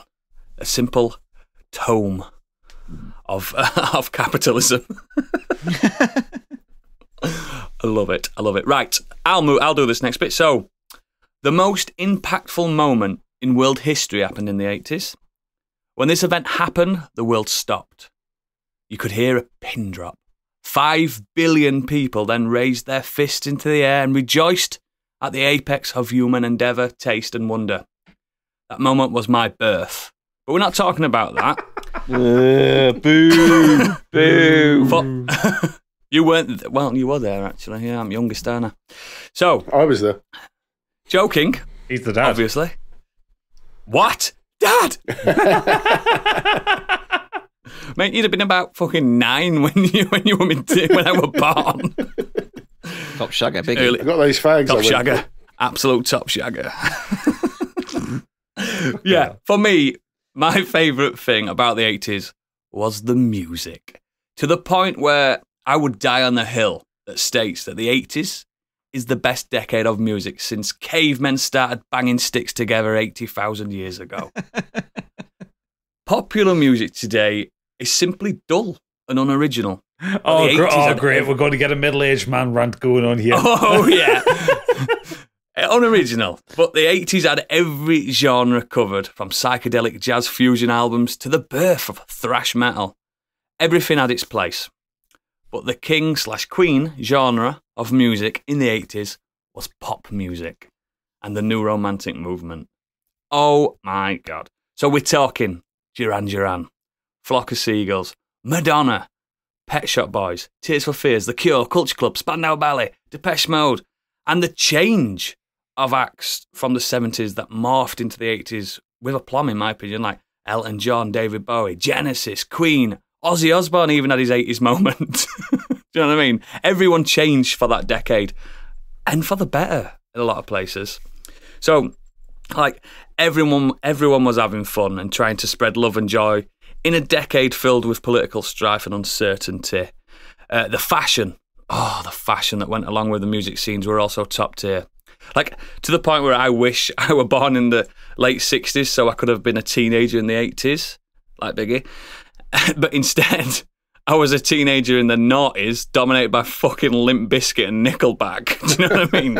It's not fucking fair. It's not fair. To be fair, there was a lot of shit music out in the 80s. Like, oh, no. No, because we remember the hits. We remember the stuff that got to the top of the charts that was heavily marketed. Think about how much music is released now. Scale it down slightly, but the 80s were a time of massive investment in the music industry. Everyone was looking for the next big hit. Yeah. There was so much shit released. There was a lot of one-hit wonders, weren't there? A lot of non-hit wonders as well. Aiken and Waterman my time. Yeah. So a lot of those, but one hit wonders. A lot of them are they're pushed into one bracket of power ballads. An 80s power ballad is like nothing you've ever heard of before or we've had since. They're all the power ballads are like in the 80s. You don't really get them in the 70s or the 90s, and they're fucking incredible. Yeah, you've got like Scorpions, Roxette, and things like, you know what I mean? These absolute mammoth songs. Bonnie Tyler. Oh, God. Oh yes, absolutely. Like nothing hits like those bangers. Like then again, like a main thing in my life is the birth of when. It's not the birth of metal, but it's when thrash metal came into the scene, and they were like, oh, we can be heavier, we can be faster, we can be better at our instruments, because metal were invented for people that couldn't play guitar. We all know this. But it got better. And do you know what I mean? I just think there's something about it. And to this day, I think rock music still latches onto that kind of era scene, if you get what I mean. It's obviously modern, but it's still from that decade or genus, if you want. But yeah, everything about 80s music, the fashion, even the shoulder pads, man. I'm all about that shit. That's because you've got tiny shoulders and you want to feel like a grown-up boy. Yeah, absolutely. I don't know. I've always loved it, and a decade that I barely spent any time in. Do you know what I mean? But it still resonates with me 30 odd years later. I think I mentioned before the Bruno Brooks on a Sunday evening used to do the top 40 countdown for 2 hours or 3 hours, whatever it was. And I used to religiously I had a play on that, the script at the beginning of the show, if you didn't notice. And I used to do a tape recorder and just tape all the music. And stop it when he started talking. Yep. Yeah, me and my sister did that. It was just good times. Like, to finish off my little love for the 80s music, I've got 3 fun facts. Man, they're not fun. My facts are never fun about 80s music, but they're backed up. So the 80s holds the record for most covered and sampled songs by contemporary artists. This is what I'm saying. Modern day music's not original at all. It's got the most sampled songs. Also, pop music has never been as profitable since the 80s, according to Forbes magazine. Like Gadget says, a lot of investment went in. It was also sometimes reaped benefits. Yeah, it was also very expensive to make music back then. Like, there's less investment in it now because it's so much cheaper. Yeah, you can just drop up a SoundCloud album, can't you, for nothing? Yeah. That's crazy. And the popular MP3 music file format was finally finished and created in 1988. I didn't know that till today. That's mental, isn't it? It took so long for it to actually... I think it's about getting it out there and being cheap enough, isn't it? Well, no. What's MP stand for? I don't know. Yeah, I don't know. I've been using them for years. I think it's just a dot format, isn't it? I think it's media player. The third version. MP3, the codec and the software was created then, but there was nothing to play on it. Exactly. There's no player. It's just a compression format. You need something to read it. Yeah, exactly. But I just think substantially impactful decade of music and fashion, and I've always loved it. I was well into pop music in the 80s then, and because you were better. But it has no reflection really on the music I listen to today. It's just, a massive gap between what I listened to then and what I listen to now. But my birth in music was during the 80s. That's when I started. But doesn't that prove that it's never been as good as then? You know what I mean? Yeah, you don't like pop music anymore. No, but I do kind of agree with the pop music side. I don't think there's been a better era since the 80s. There hasn't. I grew up in 90s pop music and bleeding slightly into 2000s. But if I was going to listen to some pop music, I'd go back and listen to 80s. I'd listen to stuff like Erasure and things like that. You want some synth, don't you? It's so much better. and honestly, I just more fun. Just got on to it is. That's the thing. They're more fun. Like I literally just gone on to Spotify here now, talking power ballads, 80s power ballads. Like Here I Go Again. Jesse's Girl, Free Falling, Eye of the Tiger, Since You've Been Gone. Don't Stop Believing. I know that's overplayed now because of Glee, but before that, it's Africa, Total Eclipse of the Heart, More Than a Feeling. And these are absolute bangers. Huge. And they're absolute timeless as well. Burning Heart from Rocky V. Fucking love that shit. Absolutely love it. Absolutely, mate. Pop music has never been the same, and I don't think it ever will. I think that's it. Pop music's over. It's all about genre music now, and it's a shame. But yeah, that's my pick. Stig, what are you bringing? I am going to bring something else which I don't think has been better since the 80s. And it's interesting that... Porn. No, it's definitely better. No, I just find it funny that three of us only kind of had a few years in the 80s. Yeah, barely remember it. But we'll go back and we've watched things from that time and and enjoy them. And I want to talk about comedies. 80s comedies. Because we talked about action films last week. If we hadn't done action films last week, I probably would have talked action films. Because for me, again, it's just, I kind of love those over-the-top, cheesy like action films that you get with Schwarzenegger. Decade of excess. And Van Damme and those kind of things. But I also think on the flip side, you got that with comedies as well. Mm-hmm. Most comedy classics probably come from, that a lot of people remember, come from 70s and a lot into the 80s, especially around our age, is we remember the ones from the 80s. So you have the likes of Blues Brothers, Back to the Future, Ghostbusters, the Burbs, Clue, Coming to America, like Planes, Trains, Automobiles, Beverly Hills Cop. Beverly Hills Cop. Like, they're all ones that you know of, and you know the characters in them. Yeah, that's the important thing to me. Like, there are great comedies now, but how many times can you remember the? Like, I love Game Night. Don't know the names. Can't remember a single character from them at all. Nope. But I do remember the characters in these 80s films. And the best thing about the comedies in the 80s was they bled into other genres as well.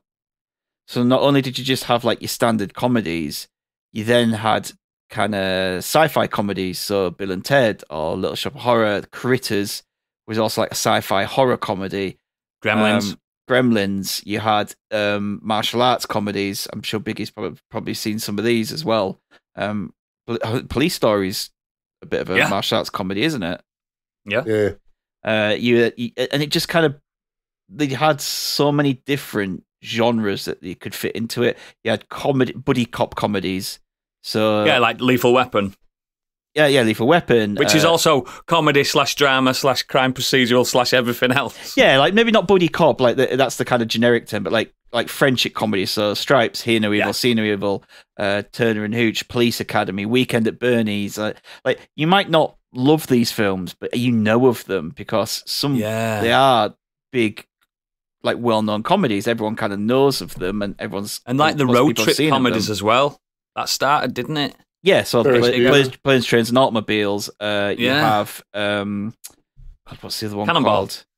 Yeah, and Midnight Run is a great one. Yeah, that's another buddy comedy film. Twins, Tango and Cash. I'm just sat here naming these films, but you've all heard of them, and majority of people will have seen them and will enjoy them. And I just think there's a lot of big stars as well that you remember from that age. Steve Martin. I think what you do notice is, like you were saying earlier, there's good comedies and stuff now, but you remember even now you'll say, Game Night, that actor is good in it. But in like the 80s ones, you're like, oh God, Turner and Hooch, love him. Rather than you don't say Tom Hanks, do you? You say the character's name. Do you know what I mean?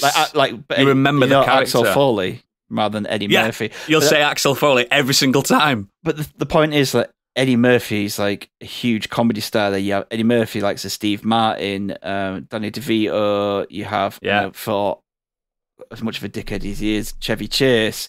You have Dan Aykroyd, Bill Murray, John Candy. These are huge comedy stars who.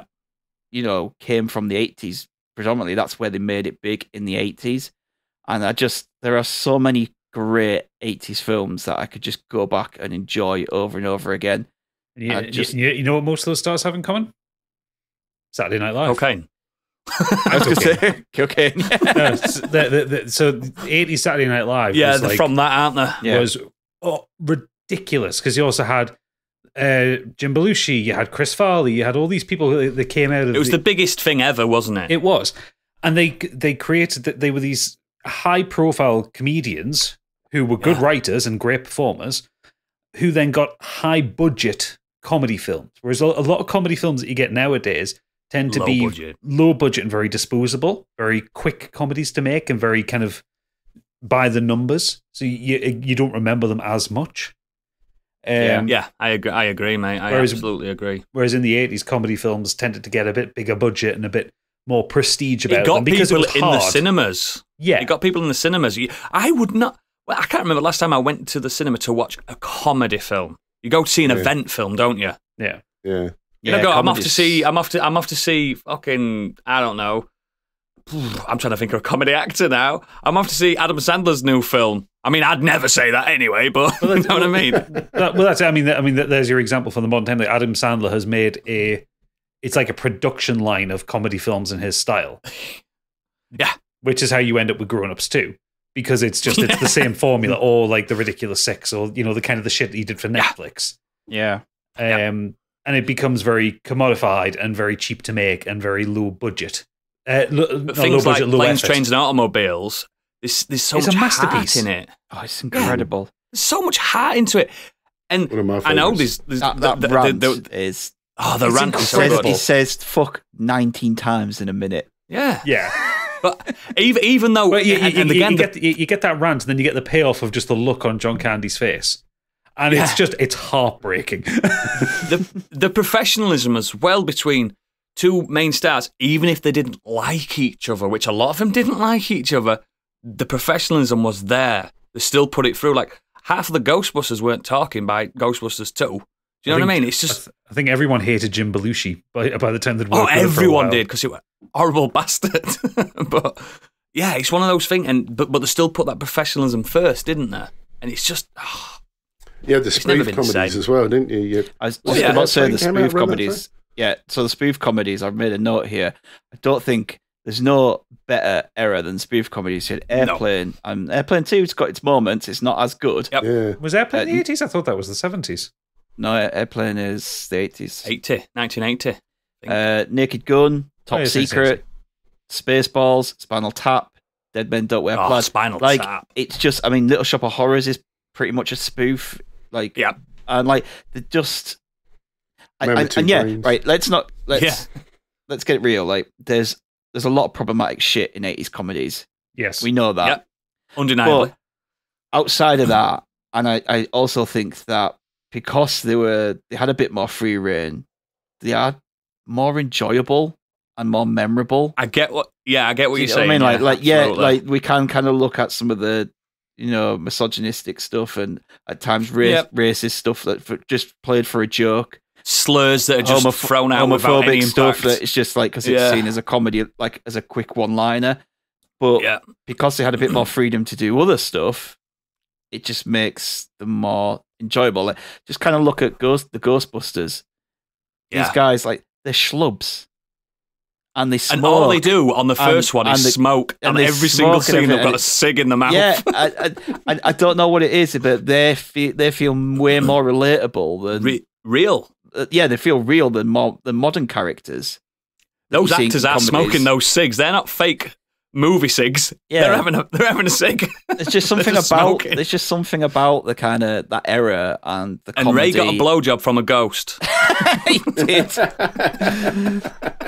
Yeah, luckily when we watched that, like, Amelia didn't say anything. She just kind of I think she just took it as like his sheets moving, he was being haunted or something. Like, yeah, I said it to my son. I went, "It's tickling his feet."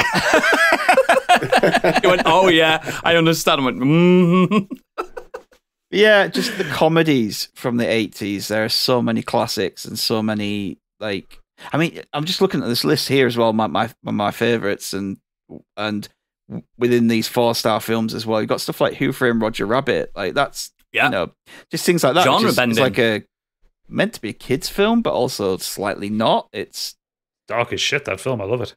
Yeah. Oh god, it's so good. I'm glad they didn't do a sequel to that. It's just its own thing. Roger Rabbit didn't. They've not done a Roger Rabbit 2, mate. No, definitely not. You're thinking of Space Jam 2. Yeah, Roger Rabbit 2, the Toon Platoon. No way. No way. I've never heard of this. I'm not When did this happen? When did this happen? What year? Oh, hang on. I'm aghast. Unproduced prequel to the critically acclaimed film follows Roger Rabbit learning he's adopted, going out to search for his birth mother. The script takes place from 1941 to 1943. It's not released then. Apparently, there was meant to be one released this year. Oh no! Oh no! What have we done? We've cursed Roger Rabbit. Sorry for bringing it up. But yeah, just again, just the comedies, man. The ability to spread across different genres and still be hilarious, even though it's a completely different film. You're watching a horror here, but it's still got this amazing comedy elements. Like Freddy Krueger. I just think it's unrivaled. I mean, I've missed Robin Williams here as well when I was listing off actors. I'm just looking through this list here, man. He was amazing as well. But he was. Yeah, 80s comedies, incredible. And these are the kind of things, these 80s films are the kind of stuff that I kind of show my daughter. You know, the comfort films, aren't they? When she gets a bit older, obviously we'll get onto the more adult comedies, but you know, things like Monster Squad and Princess Bride and stuff like Honey, I Shrunk the Kids, like they're all fine for her. She enjoys them. Yeah, good pull. Gadget. So I want to talk about tech that came out in the 80s, and there's actually two. Of course you do. Two things I precisely want to talk about. First one is the Apple Macintosh. So this is, everyone knows what this looks like. It's a little beige box with a keyboard and a mouse, all in one ugly little thing. Well, it wasn't at the time. It was the kind of the first of its kind. Then it wasn't. No, yeah, they were like, whoa. But what is important about this particular computer is this was the first computer that hit the mainstream that had a graphical user interface and a mouse. So really, and it came out in 1984. Previously, all computers up to this point that you have at home, so whether it was the Apple I, the Apple II, or any IBM machine, or Spectrum or a Commodore, whatever, you interacted with it in command line. So you type your file structure, CD, games, gosh, you'd play CD games, play or cat or whatever. You use them like old Linux boxes. So up to that point, there was no user interface. Like different programs would have a user interface. Like, again, you would navigate around with keys and all that kind of thing. Yeah. Steve Jobs did. I mean, to be fair, he ripped the idea off IBM. He'd seen something that IBM were making. He ripped most of his ideas off. He did, yeah. So he got his millions. Well, yeah, Steve Jobs was great at marketing. He was not so much the ideas. But he'd seen a tour of the IBM facility, the concept of a graphical user interface with a rollerball to move a mouse around. Oh, right. And he charged the engineers at Apple with making it. And what they came up with was, instead of using a static rollerball on your desk, was the humble mouse that we still use today. Back then it had a single button on it, but you had a graphical user interface which looks, for all intents and purposes, a lot like Mac OS X does today. Yeah, it does, doesn't it? So this was Mac OS 1, and it was ridiculously popular. It had that 1984 advert that Ridley Scott produced at the Super Bowl. Where he's throwing the hammer. The Think Different ad. And that encouraged people to buy it. It sold for, at the time, 1984, Oodles, hold on to your seat here, your cheap Yorkshireman's going to take a hit. Oh. In 1984, it sold for $2,495. Fuck off. Then. Which in 2021 would be $6,580. It's still cheaper than the PSVR 2. Yeah. It had a 9-inch black and white CRT monitor, a floppy drive. So have I. Its own keyboard and a mouse. That's all that came with it. It was all housed in beige plastic. And it had hang on, where's the stats for what it had in it? Are you sure it was beige plastic, or was it white that turned beige? No, it was kind of an off beige that just got darker over time. Oh, that's fine then. That's fine then. It ran with a Motorola 68000 microprocessor running at a whopping 7.8 megahertz, connected to 128 kilobytes of RAM. That's kilobytes, not megabytes. Wow. And it was, I mean, to be fair, for the time, it wasn't the most powerful thing in the world, but it was unique, and it became a business thing. So Microsoft Excel was first written for this. No way. Which I use every day. Because it has a graphical user interface. Yeah. There had been spreadsheet software before, but Excel was written for this. It came with like kind of the progenitors for Photoshop and InDesign and stuff like that. So you had Mac Paint, you had Mac Design and software like that, and it was hideously popular. People loved it. It sold by the bucket load. It was still even at that price. Even at that price, I mean, it got cheaper over time. And then obviously there were redesigns for it. So like because Steve Jobs is Steve Jobs, for instance, he thought, no, this computer is everything that you need. All the innovation happens in software. So there was very little options for expansions. You had no kind of extra ports to put RAM in or anything like that. It was kind of very limited to what you could do with it. It didn't have fans in it. Just floppy disk? It was just floppy disk, yeah. Didn't even have a hard drive. Wow. Until like later variations came along with hard drives, and you could get expansions, more RAM into it. There were versions released with a fan because Steve Jobs didn't want the sound of a fan. He thought it was distracting from work, which caused a few fires. But any controversies, good marketing. Yeah. But ultimately, this took off with business, and then it also took off at home. People started making games for it. And as various iterations came on, eventually in 1987 it became the SE, which is one of the more common ones that we know today, and then that kind of led down into the Power Mac and the kind of the G series. But Apple still supported the original 1984 Macintosh 128K until 1998. That's insane. 14 years of support that computer had. No, to be fair with Apple, they like to support their hardware, like the phones, for instance. This is the only manufacturer that can say that a 6-year-old phone's still supported. True, yeah. But it's just interesting because had Steve Jobs not nicked this idea from IBM, who knows where we'll be with computing? Like, we have a graphical user interface now in Windows, so we can talk to each other over the internet. I think without him, we'd have what the Nostromo has got. Yeah. I've got a quick question around that. Yeah. Not being a PC gamer, so what happened with PC games and Macintosh, where my understanding was that people stopped developing or porting games to the Mac? It became like a really unpopular choice to convert games for the Mac, because everything ended up being PC in the end, wasn't it? PC went huge, didn't it? That's why. Well, back in those days, you had to define it as not PC. It was like Macintosh and IBM, because everything that we use now is based on IBM designs. Yeah. Eventually, it got to the point where Macintosh, and it's the problem that Apple suffers still with now. They become so premium and so kind of focused on their own thing, whereas the mass market, is it? It is mass market because they're very popular, but the PC became very modular and very homebrew and do it yourself. The nerds like them better, don't they? Yeah, Steve Jobs didn't want people writing their own software. He wanted companies writing software for the Mac. Over time, it got harder and harder to make things for the Mac. Whereas, like the PC was always an open structure.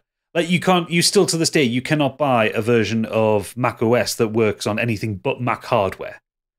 Yeah, yeah. And it's because of Mac that I am technologically behind everyone else at my age, because when I was at school, do you know you have the IT rooms? Yeah. We had whatever amount of PCs, and my seat was where the only Mac was in the room. So I did loads of things on Mac, and I first ever touched a Windows computer when it was Windows ME. So I was so behind. Yeah. Do you know what I mean? And everyone's like, it's easy to do. I'm like, I don't know what I'm doing. So I think that's why I'm behind. Plus, I'm just an idiot. Yeah. Don't agree. No. But you ended up in those days as well. If you started with a Mac, if you started with an Apple computer, you tended to stick with Apple computers. There wasn't a lot of cross. I did for ages, because when you had the Apple 1 and 2 and then like the early IBM PCs and the PET and stuff like that, you got very focused into how they worked. So you ended up staying within that infrastructure. The last thing I'll say on the Macintosh, there's a little cute little Easter egg with it. If you ever see one of the original ones and take the case off it, it's got the signatures of all the engineers who worked on it embossed into the case. Oh, that's awesome. Which I think is just nice. Cute, isn't it? It's cute. But the other bit of technology I want to talk about is the humble Sony Walkman. Yes. What a machine. What a machine that is. What a moment of engineering that is. Take your tips with you. Oof. Well, that's so what? You mean I can jog and listen to music at the same time? That's it, man. It's making music portable. Like compact cassettes have been around since the 60s up until that point, but Sony made this little. The thing is, I love how they look now. Like the sound. Yeah, well, I mean, I love that kind of vaporwave sound. Anyway, I love the sound of tape. Yeah. But like, I love the way they look. These kind of blue and silver steel boxes. Red, orange earphones. Yeah. Oh, yes. But yeah, it was a revolution in the... when did they first come out? I think the first ones came out in Japan in 1979. Yeah. But it went global in the 80s. Yeah, it went global in the 80s. And they're an icon of the 80s. I had one. I loved it. I had multiple Walkmans. I had a cassette one, I had the original CD one, I had a mini disc one. I had the original Walkman, the tape one, the blue and silver one, till 1998. Nice. I fucking adored it. They just couldn't find tapes anymore. Yeah. They are the ultimate in vintage cool. Like, especially if you get like a 79 or an 81. The revolutionary, being able to take your music with you. Like, previous to that, what did you have? Boomboxes that you had to broadcast to the entire street that you're walking up. You do look cool with a boombox, but everyone hears it. Everyone thinks you might have really bad taste of music. I mean, imagine Noodles walking around Leeds with a fucking boombox on his shoulder listening to Lorna Shaw. You get glassed. And yeah, definitely not. Definitely not. So the people walking around, what people walk around now with this shit playing out of their phones, don't they? It's like grime, innit? All that grime. Fuck off. So yeah, so the Walkman was one of the most popular pieces of technology ever released. They sold millions of the damn things. And the design never really changed on them that much. They were pretty much static as to what they were. They just looked cooler over the years as they kind of got on. They got a little bit thinner. They got rechargeable batteries. Ones with like inline remote controls. Remember the re-release in the early 90s, the black one? The black one. Oh, that was lovely. Stunning. Stunning. I had that one as well. Oh, God, I loved them. Like most people recognize Walkman now as more of a brand than as the actual original kind of cassette Walkman. But yeah, they were strong. They were well built. They sounded great. The headphones that you got were not the most expensive in the world. And not you had to change them, didn't you? Get your own. Yeah, you had to get your own headphones. Yeah. The best one I had was the one that was almost the size of a tape. It got that small. Yeah. Yes, they did, didn't they? For the Walkman, it was just a little slide opening that you just slide the tape in and shut. It was perfect. The noise. Oh. Like click, clunk, play. Oh, God. That is ASMR, that. Yeah. It's one of the things, because obviously I love my gadgets, I love my toys. And I think the Walkman and the Mac together, they kind of represent the two most important things in the world right now, because music and computers. And, the fact that you've got an iPhone which does it all now in one little device. It's like magic in it. These two progenitors to something that's become so important in 2022. So, yeah, I think it's one. If you've never held a proper Walkman, you've missed out, because I think there is something. They're icons. They're iconic. The problem is now, if you've never had one, they're a lot more expensive than they used to be now. I wonder how. I've got one at my mum's, so if anyone wants to buy it, it's going to cost the same amount as a Sony PlayStation VR 2. I'll swap you. Let's have a look on eBay and see. I were looking at some sealed ones. A few months, and we were talking about Walkmans a few months ago, weren't we? And I was looking at some sealed ones, and all the plastic's gone yellow, and they're going for like $4,000, mate. 1983 Sony Walkman WM4 cassette player, fully functional, in blue, £250. It's got 12 watches on it. Yeah, unboxed and everything. Wow. Jesus Christ! Yeah. So, hang on. Can we filter by? I mean, look at Sony Walkman now with their MP3 players. They're the dearest ones you can buy. They're supposed to be really good though for sound, right? Yeah, they're lossless quality, high def and stuff, aren't they? Oh, yeah. Now. So, working Sony Walkman WM20 Gold limited edition, £2,800. One of the original ones from the 80s. This one has bids on it, 2,179. How many bids you got on that? It's got 2 bids on it. Have you been bidding? I did. I waste my money on a lot of things. Here's the iconic blue and silver one, Sony WM3, refurbished, £903. That one's got to come from Japan. Fucking hell. I'd love to get my hands on another one of those original ones that I had. Do you know what I've seen, Gadget? And it'll make a nice present from me to you, actually. Yeah. There's, do you know how Gunpla is a thing? And I'm obsessed with it. And like my little PlayStations that you can make Gunpla ones. Yeah. I've seen the can you get a Walkman one? Yeah. And you can sit there and build it yourself. They're only 18 quid. It's the tax that you get them into country that costs more than the device. Oh. What's it? A Walkman Gundam? Yeah. Gunpla. Not Gundam. It's not a robot. Gundam. I don't know. I'll send you a link if you can't find it. They're only in Japan, but send me a link because I kind of want something like that. Just sit and build it, and all the innards.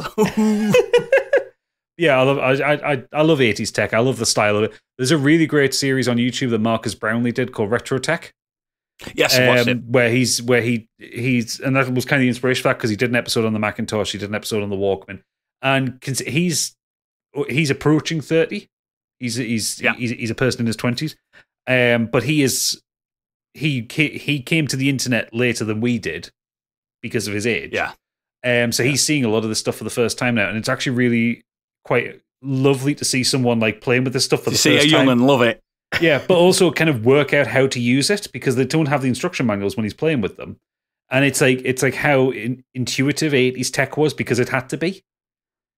So I've got a Bush vinyl player, just a classic one, you know that me stepdad gave me, a wooden, one that you have to varnish. Ooh, nice. And I played what was it now? De La Soul. I had the vinyl of it, and I put it down. My daughter's going, "What are you doing? What is that?" And I went, "Watch this." Put the needle on, and she went, "Music!" And she was so astounded that music was coming out of it. I went, was groove in her heart. I was polishing it.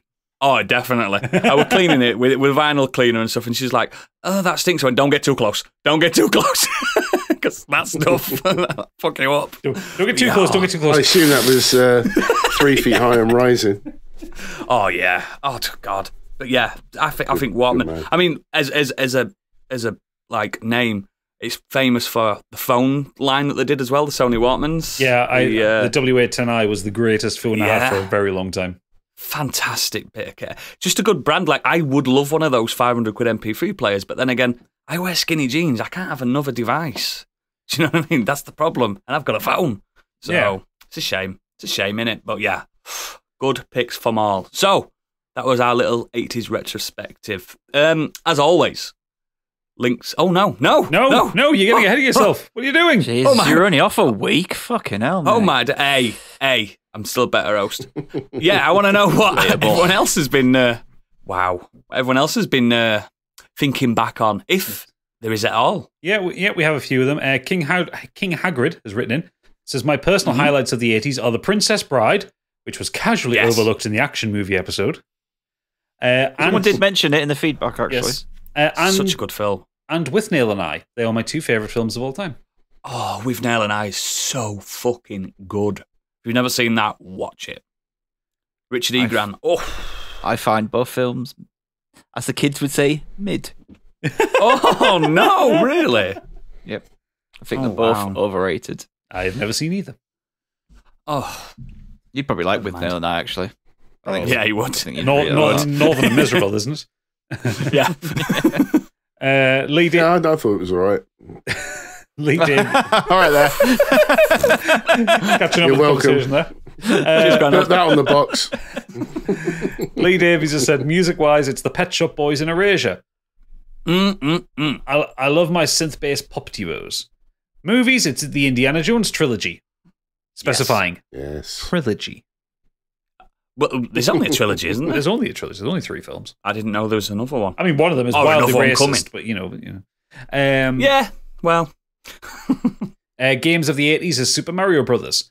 Also, I should mention Paradroid on the Commodore 64. Played it, loved it. He goes on to say, it wasn't very fashionable in the 80s with... I wasn't very fashionable in the 80s with my council estate bowl cut. I've got one now. Yeah. I just remember everything being brown.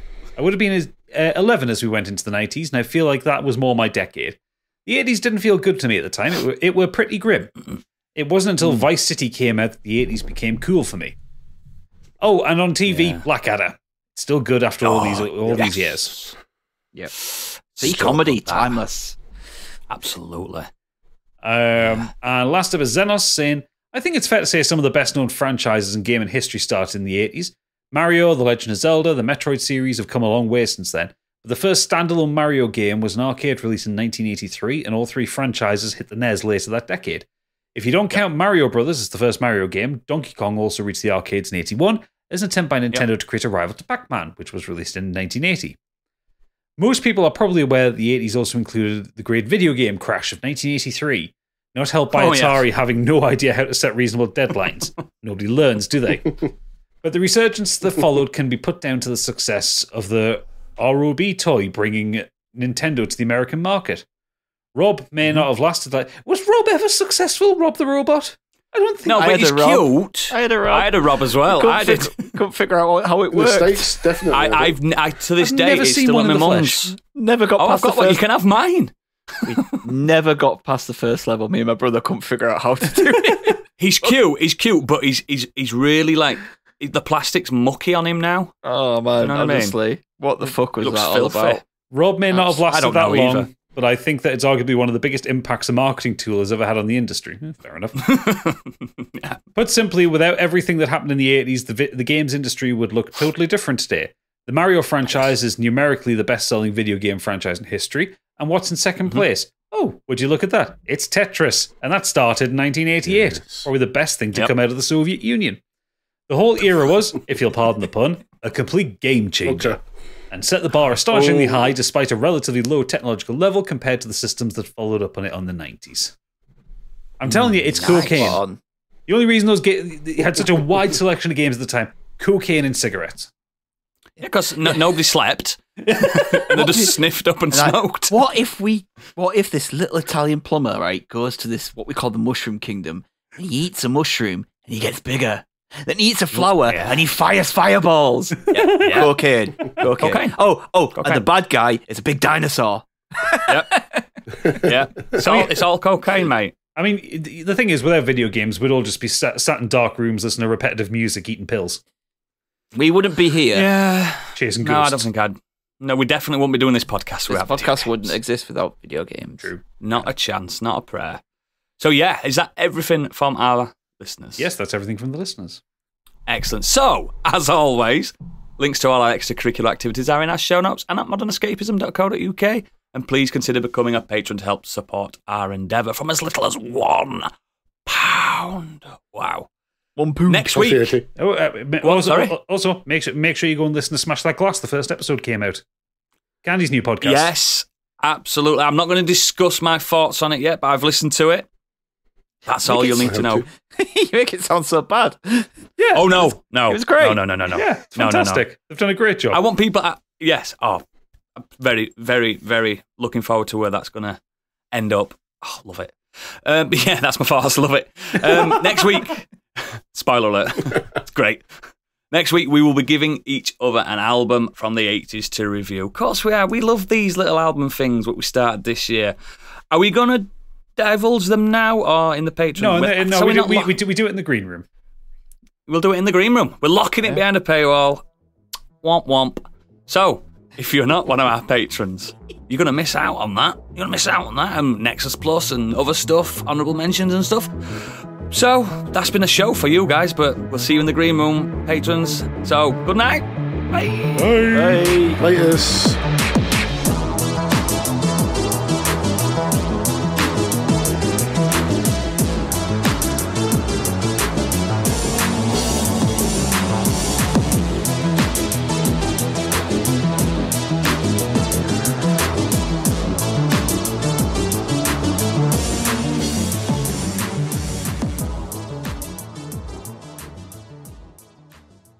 I've tried taking supplements for it, and I just can't find it.